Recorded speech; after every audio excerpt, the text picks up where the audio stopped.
Right, here we go. So, Hot Bitch Project, first one of 2025. Here is my brief for you. Right, so today I'm going to go through kind of aspects of the plan that you might consider important, and perhaps the science and the art of fat loss. I talk about fat loss because really for most people on the program, I think that's probably mainly where they're going to try and go with this, is they're kind of considering the size of their waistline after Christmas and they want to kick the arse out of it.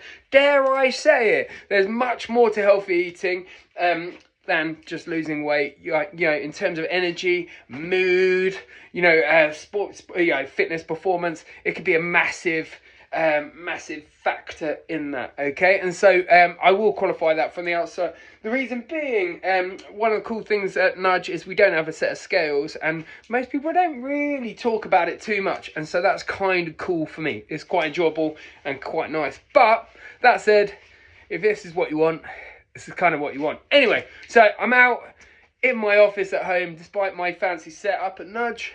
I've decided to do this in my in my garage or my old office, which is now a dumping ground for everything in my house. So when it comes to science, I'm kind of driven by evidence-based practice. The reason I say that is because, let's be honest, not everything in fitness is evidence-based. Mostly it's just crap. But there are aspects that kind of that we should kind of follow. First and foremost, you can't see the triangle because I've written it on a whiteboard in pens that don't add up. But in terms of a pyramid, at the bottom of the pyramid, we've got behavior and lifestyle. It's kind of foundation for everything, really. Yeah, you can apply as many methods to this kind of stuff as you want, but unless there's like a kind of foundation, a pattern of living that's that kind of conducive to it, you're always going to struggle. Okay, so that kind of includes aspects like sleep, stress, even your belief system. If you don't believe you're going to do well at this, chances are you're probably not. Mindset, etc. And I'll double back to that in a minute. But at the bottom of the second layer up, probably the most important aspect of healthy eating is energy balance or calories. Okay, so we need to consume a certain amount. Now, true to form, the kind of fancy trackers that we've all got on our watches that give us an indication as to how many calories we burn during a session are a load of nonsense also. The base metabolic rate is about 70%, okay, of your kind of daily energy expenditure. That means if you stay in bed, don't get out of bed in the morning, then you're still going to burn 70% of what you typically would burn anyway, okay? That's for kind of breathing, digestion, brain function, before you've even got out of bed. So let that sink in. If you fancy outrunning a fork, if you think you're going to out-exercise a bad diet, you're probably not. So bear that in mind when we're doing it. Activity only really contributes to about 20% of our energy expenditure. And of that, prescribed exercise, like we do at Nudge, is probably only about 5%. And so you have to kind of consider what you're going to eat if you want a lean physique. The other 10% is the thermogenic effect of food, and we'll talk about that just as we come into macros now. So energy balance, calories in versus calories out is a really, really important factor. Eat too much, you're going to gain weight and you're going to feel sluggish. Eat too little, you're going to struggle to recover from exercise and it'll be hard going. Now, there's not like any hard and fast rules for this kind of stuff. If you do want to burn, if you do want to lose a bit of body fat, whilst we say like a, slow, gradual, habit-driven approach is best, actually the research says the opposite. You might as well kick the arse out of it for a short period of time and work out how to maintain it, because that's actually what the research supports. There's a high dropout rate for slow, gradual approaches to this kind of stuff. So you might as well nip it in the bud, like make deliberate decisions. That said, if you did it properly from the outset, you'd start putting things in place from the outset. Kind of repetitive. Okay, so bear that in mind. You start developing better habits. That doesn't necessarily mean you have to have slow progress too. Next level up, so we've got energy balance as a foundation nutritional principle. Whether you're trying to gain weight or build muscle, whether you're trying to burn body fat, energy balance is important. Next one up is macronutrient ratios, and of that, protein is essential. When you look at research, all diets appear to be similarly effective when energy balance and protein are matched. So whether it's high carb or low carb, whatever it is, if protein and energy balance are equal, that have a similar, they're similarly effective over 6 months and a year. So everything works, but you've got to find something you can stick to. In terms of protein, in terms of evidence-based practice, we're looking at 1.5 grams per kilo of lean body mass to 2.2 grams. That equates basically to a palm-sized portion of protein at breakfast, lunch and dinner, and a kind of protein snack. Protein buffers your body against blood sugar. It encourages your body to recover from exercise, and it preserves lean body mass. And if your goal is around kind of getting muscle tone, you want to preserve lean body mass, and especially beyond the age of 40. It's very, very difficult to build muscle. So we want to hang on to everything we've got, and especially if you're eating in an energy deficit. And this comes on to kind of the bigger issue in here. If burning fat is the goal, or if weight loss is the goal, you just got to eat less, move more. If you want to burn body fat, the jiggly bits on the outside of your body, you've got to eat less, move more. So get your step count up. You've got to do strength training and eat protein to preserve lean body mass. So hold on to the muscle. That's a fundamental difference, okay? So strength training and protein, essential if you want to lose body fat. If you don't care about kind of looking great, definitely just eat less. Move more. So protein is important. Like I said, it doesn't matter. All diets are similarly effective. So it doesn't matter, for the most part, unless you're kind of doing some long distance running, it doesn't matter whether you get your energy from fats or carbohydrates. So energy balance is a foundation. Macronutrient ratios, i.e. protein, is the next important aspect for us. And then above that, we've got micronutrients. So micronutrients are really, really important because they're kind of all those kind of nutrients, minerals, enzymes, whatever, go to kind of, helping your body function. And that's why I kind of favor more of a whole food approach to this kind of stuff. That way, for most people, if you're getting your 5 fruit and veg a day and cooking from scratch using mostly whole foods or minimally processed foods, you're going to get most of the nutrients you need from your diet. Like I said, also in terms of, or if I was predicting a trend for the next few years, it'll be around fiber, improving your digestive health. And again, if you're eating from a mostly whole food diet, you're probably going to make some inroads in that. Again, it helps bowel movement. Bearing in mind your happy hormones are all kind of created in the gut. That's kind of a big factor. If you want to elevate your mood, you need an efficient digestive system. So micronutrients and fiber, again, important at that level. Next one, we've got meal frequency and nutrient timing. Nutrient timing, most obvious, would be caffeine. We want to drink your coffee before midday. 2 cups black coffee, probably about right for maximum for most people. Again, if we're looking at kind of the overall goal of healthy eating, we want to feel better, and sleep is a big aspect of that. If the caffeine you're consuming is interrupting your sleep, chances are you're going to really, really struggle to satiate your appetite. If you suffer with interrupted sleep, chances are you're going to feel hungry the next day. So you're not going to be able to stop eating. You're never going to be satiated from your food. And so, again, if we're looking at a more holistic approach to this kind of stuff, making sure, we're kind of mindful about how, the impact of things like coffee in our diet. So 2 cups before midday, nutrient timing, it's because coffee's got a 6-hour half lifespan. That means it can still be in your system in the evening if you have a coffee after lunch. Other issues and other kind of considerations also, a lot of people kind of suggest you should have your carbohydrates in the morning. I mean, there's no solid evidence for that, but most people feel a bit drowsy after some carbohydrates.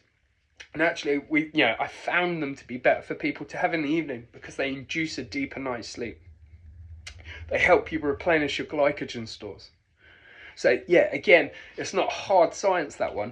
It's a bit more anecdotal, and it's worth considering.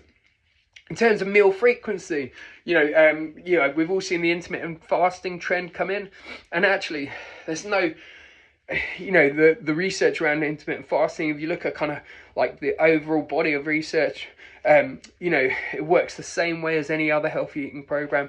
it's energy balance. What is kind of good about it though is a pattern of eating, a style of eating that kind of, I think we can take some of the lessons away. If you had some clear parameters, i.e. I don't eat until midday and I don't eat after 8 o'clock. For many people, that's like a clear set parameters that kind of serve them. That said, what I really want you to get from the Hot Body Project is probably just eating like according to a routine, breakfast, lunch and dinner, maybe an afternoon snack. For most people, if they can kind of just eat their allotted times, they're going to get the results they want. So there's no absolute benefits with eating twice a day or 6 times a day. What you do need to do is establish a pattern and decide your parameters. At the top of my invisible pyramid up here is supplements. Okay, and you'll realise that I'm kind of not hardcore around supplements, but actually there's a handful of healthy supplements that probably go, would be worth an investment. Vitamin D, this time of year, it's great. It's great. In terms of kind of bone, teeth, these kind of things. It's good in terms of energy. It's something recommended by the World Health Organization. Most people are depleted in it. So vitamin D is cheap, it's easy to administer. I'll give you a recommendation for that. Next one up would be fish oils. Again, like you probably have to hold your nose as you do it on, they can kind of repeat on you. I can give you a recommendation as to what I take, but good quality fish oil is great for kind of cognitive function, cellular health. Another one more recently, which I found to be really, really beneficial, is creatine. Again, it's not like not just something for kind of building muscle or preserving lean body mass. Especially for women. Perimenopause, menopause helps you like with the brain fog too. So 5 grams of creatine a day would be really great for that. And those of you who struggle to get enough protein, maybe a bit of whey protein isolate. Like some of the girls in the gym, mixture age ranges and fitness level have really seen the benefit of this. Some of them were quite sore after workouts. Some of them, struggling to recover. A scoop of whey protein isolate from My Protein really goes quite a long way for that. So like I said, really it's an order of priorities in terms of science. But like I said, healthy eating is not necessarily a scientific thing, but people are complicated. And so you've got your own ideas about how you want to do this stuff. And so it's worth bearing that in mind. Like I say, everything works and you've got to find a style of eating that works for you. With this in mind, rather than kind of applying ourselves to kind of myopic stuff that we kind of do, most people do. Like you'll see that I kind of champion healthy habits. Now, if we understand what we're kind of trying to do here, on the outside, most people come to this kind of thing with an outcome goal. They want to lose a couple of inches from their waist. They want to run a marathon. There's a clear outcome which they want to achieve. But actually, when you look at it, all the kind of successful diet plans in the world, have a handful of habits that kind of underpin them. And if you reverse engineer, anyone's path to success, again, there's kind of critical steps. Hence the reason I kind of favour these kind of more process goals, the habits, that kind of, because aside from getting on the kind of emotional roller coaster of standing on the scales, i.e. looking at the outcome, they're easier to manage. So process goals, or the kind of healthy habits that we kind of bang on about, and again, you forgive me, it's a bit of a reductionist approach to fitness, but we're looking at making sure you're kind of organised. We want you to plan and prepare your food in advance where possible. We want you to go through and look at your week and map out what you're going to eat when. It's perhaps the only thing that really, really matters, is just knowing what you're going to do and when you're going to do it. And it doesn't have to be perfect. If you've got a night out with friends, you can kind of schedule it in and work your way towards it. Making sure you keep the rest of your week tidy. So you kind of got to earn your Saturdays. So make sure if you've got a night out and you can't get twatted every week, you just can't. It's unfortunate. If that worked, I wouldn't have a job. But you've got to like map out where your week. For me, like every Thursday, I'm utterly exhausted. So I'm not going to put challenging workouts. I'm going to put something I like eating on a Thursday.